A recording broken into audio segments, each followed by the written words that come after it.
China's military is being told to prepare for total war.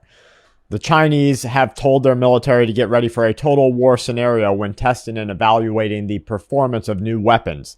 This is according to scientists that are involved in a recent project that has been posted by the South China Morning Post. Chinese military conjectures are saying that a world war scenario or an all-out conflict must be prepared for. They're getting ready for the assessment of their weapons types, focusing mostly on combat capabilities in regional conflicts, but the PLA is now being factored in for a total war scenario. The Chinese government has recently told them that they must get ready to fight America and American shorelines. This comes as the Chinese and the USA have reached their most conflicted point in decades. Total war, of course, means that all available resources and efforts of a country are being mobilized toward winning the war. It involves not only the military, but also the civilian population, as well as the economy. This occurred back in World War I and World War II. This is the latest evaluation of Chinese warships. Navy scientists are designing new doomsday scenarios that they're calling Doomsday Z. But in Doomsday Z, there is a clash of strategic willpower. The regional conflict will escalate to total war, says the team led by researcher Fang Kengxin of Unit 91404 in the Chinese People's Liberation Army. Fang's unit is responsible for the sea testing of some of China's most powerful and newest weapons types. The Z war scenario was declassified for the first time in history in a new peer-reviewed paper that was published in the Chinese Journal of Ship Research earlier this month. Earlier in June. Fang and his colleagues did not name any country in particular in the paper, but the enemy hardware that appeared in the paper, such as new Burke-class destroyer types, belong only to the U.S. Navy and U.S. allies. They were tagged as Blue Alliance. A quote says, "If I would place the scale of an imminent war on a scale of 1 to 10, I would place the situation right now at a 7. That's Rodrigo Duterte. He's the former president of the Philippines, a close U.S. ally. That was in a radio show. More Chinese military researchers are proposing bringing the war to the U.S. homeland, putting missiles on U.S. soil. Now, why aren't you hearing about this across the USA, that China is preparing to maybe attack the U.S. shore? Cutting-edge weapons such as missiles that are hypersonic, nuclear-powered torpedoes that can penetrate U.S. defense networks are being prepared in this World War Z or total war scenario. If a war were to occur, another quote reads, between China and the USA, in which the strategic interests of both sides are equally at stake, the USA would be able to easily mobilize its forces and engage in a life and death struggle with China. That's according to a report on the Chinese posting site that said on about June 20th that the U.S. Secretary of State was getting ready for this not to take place. As we face these ever-increasing global security threats surrounding Russia's nuclear actions, North Korea's missile development, and China preparing for World War Z, a non-profit organization that operates out of Japan is warning the government and the people there they must begin construction of nuclear shelter centers within the country. They are stressing that the country must remain aware and must remain able to encourage individuals to consider building their own so-called doomsday bunkers. Underground concrete structures, such as one that is located in a parking lot opposite to the Japan Nuclear Shelter Association's office, was unveiled earlier this year. Although not yet open to the public, the shelter has garnered significant government and non-governmental attention. It has hosted approximately 40 tours for construction professionals, different politicians, government agencies, and in some cases it has been declassified to the media. The Japan Nuclear Shelter Association envisions what they call is the establishment of shelters of this type that have been built standardized to specifications necessary to withstand a nuclear war. The organization has experienced what they call a surge in interest. with their membership growing from just 2 companies to over 30 within the year. Director Takehiro explained that the decision to build the shelter was made in the spring of the previous year prior to Russia's invasion of Ukraine. But that situation, what's happening in Ukraine, what's happening against NATO, further reinforces the need to get ready for a nuclear conflict. The facility adheres to specific specs from Switzerland, a country that mandated the provision of shelters to every citizen during the height of the Cold War in the 1960s. According to the association, the shelter can withstand a blast similar to the atomic bombings of Hiroshima and Nagasaki in 1945, as long as it's located under a kilometer away from the center of the explosion. This shelter is designed to accommodate a family of 4, 3 children, maybe 1, 2 adults, for a maximum of 2 weeks. The living area spans approximately 25 square meters within a total of 48 square meters of space. Amenities inside include portable toilets, an air filtration system, blast-proof doors that are 200 millimeters thick. Due to Japanese building specs and regulations concerning hot water inside of closed spaces, the association notes that any showers in the unit can only provide cold water. The effectiveness of these below-ground facilities in reducing the impact of air blasts has been recognized by the country's cabinet office.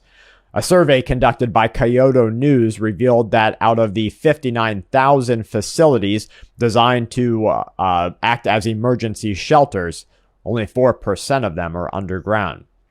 They say there are discussions in the government surrounding the construction of bunkers in Japan, and that we must be prepared to live out our future, maybe even underground.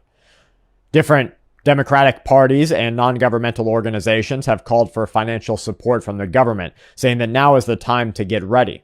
The construction of this one shelter cost around $270,000, including both the building and the outfitting expenses, but they want to, through government subsidies, bring that down to around $40,000 to $50,000.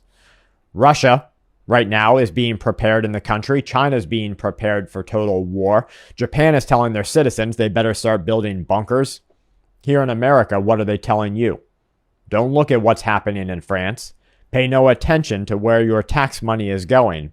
Instead, watch movies, think about submarines, and look to what we tell you to. Russia is building a serious defensive line on the northern side of an occupied region. Radio Liberty journalist Ihor Tokar told Radio NV on June 29th that these are the same ones that were already known: Dragon's Teeth, trenches, dugouts, different types of fortifications contributing to defensive actions. They are not for attacks for Russia, they say. So in the northern part of Crimea, where the line actually stands, they are getting ready to build up a defensive line against NATO and Ukrainian forces. According to the journalist, the Russian trenches on the north of Crimea are up to 10 kilometers long. They're branched out so that infantry and armored vehicles can move through them. Let's just say, one report quotes, that they are not built to show off or to pull the wool over our eyes. They are built to hold the line.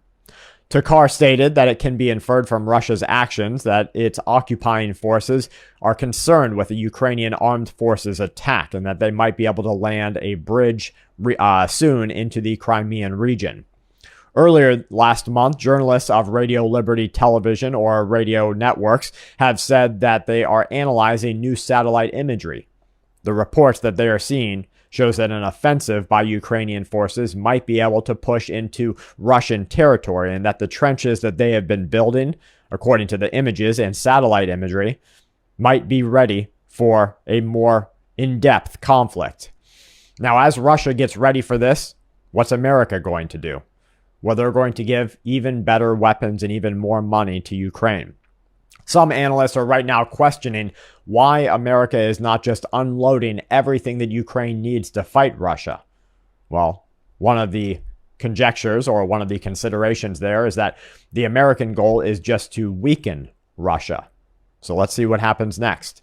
The summary of the fifth night of riots in France shows that almost 900 fires took place on public roads. Almost 600 vehicles were burned. Almost 100 buildings were burned. 800 people were arrested and 45 police officers were injured. They say that chaos and mayhem is gripping all of France and it's spreading to Belgium, Germany, and Switzerland. Violent riots, forced looting continues to ravage the nation. French police are issuing a stark warning, threatening a revolt unless the government takes action right now, including the installation of martial order to restore calmness in the region. The unrest erupted following recent protests and what was called a shooting or an outrageous shooting by police. Today, the police are in combat because we are at war, one report says. Tomorrow, we will enter resistance, and the government should be aware of this. That's a police union. A police union inside the country saying they are at war with the people right now, and tomorrow they will revolt. Riots are intensifying. British travelers are advised not to go into the area. New curfews are being put into place. Travel restrictions are being amplified. The upheaval and vandalism is spreading across the entire region. Confidential domestic intelligence information that was obtained by one reporting outlet raised concerns that riots could become even more widespread. In response, the French government issued a ban on major public gatherings. They're threatening to cut off internet in certain regions, and the cancellation of different public events took place. 50,000 police officers have been deployed to maintain the order.